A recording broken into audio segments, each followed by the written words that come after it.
10月初，美国迄今为止最严格的针对半导体行业的对华出口管制生效，但美国希望通过一纸禁令来限制中国高端芯片的发展，却遇到阻力。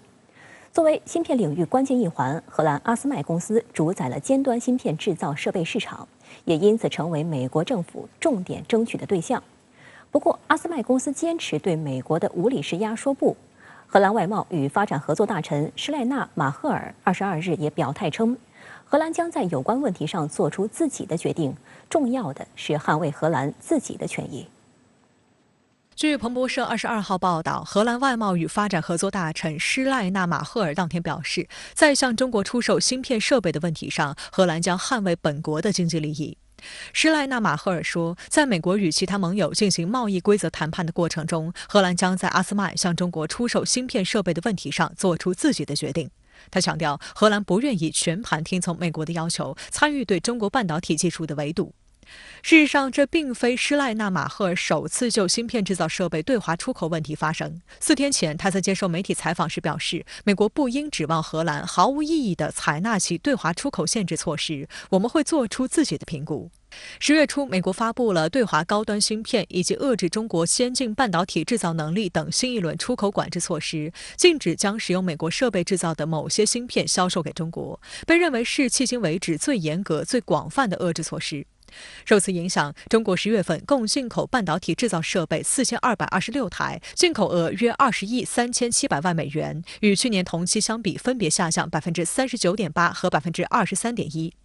彭博社分析称，目前尚不清楚美国的限制措施具体影响了多少进口量，但从日本和美国等主要出口国的采购量均出现了下降。不过，来自荷兰的进口则增加约1倍。事实上，由于掌握着全球高端芯片制造的关键技术，荷兰政府以及荷兰的光刻机生产企业阿斯麦一直是美国游说、拉拢、施压的重点对象。阿斯麦作为半导体制造设备市场的主要公司之一，占据着全球60%以上的光刻机市场份额，也是全球唯一一家能够供应7纳米以及以下芯片所需的 EUV 光刻机的厂商。尽管无法向中国出口 EUV 光刻机，但中国却已经成为阿斯麦 DUV 光刻机最重要的市场之一。与 EUV 光刻机相比， DUV 光刻机目前尚无法制造出7纳米及以下制成的芯片，但足以用于制造需求量更大的成熟制成芯片，如汽车、手机、电脑乃至机器人等所需芯片。根据阿斯麦2021财年财报，中国大陆是阿斯麦第3大市场，占据其2021年全球营业额的14.7%。今年7月，彭博社援引知情人士的话称，美国正向荷兰政府施压，要求扩大目前的对华出口限制范围，禁止阿斯麦对华出口部分 DUV 光刻机。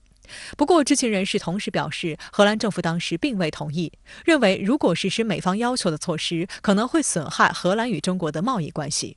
不仅如此，阿斯麦首席财务官达森还表示，美国新法规对公司光刻机的出口影响有限，因为它是一家欧洲公司，使用的美国零件很少。阿斯麦首席执行官温宁克认为，美国限制措施间接影响5%的未交付订单，但该公司出口的规则不会改变，对明年整体出货计划影响有限。新加坡联合早报则在报道中提及，阿斯麦正在中国增聘员工。截至今年8月底，阿斯麦的中国员工已逾1500人，较去年底增加约200人，占阿斯麦公司全球员工的14%。尽管呢，美国方面近年来呢一直极力的拉拢包括荷兰在内的一些盟国加入对华的所谓技术封锁，但是呢，中国毕竟是全球最大的芯片消费市场，也是相关的设备最大的消费市场。因此呢，巨大的商业利益呢摆在面前，谁也不可能不心动。因此我们也可以看到，目前呢，荷兰方面呢，一方面对美国的压力呢，它确实呢必须有所表示；另一方面呢，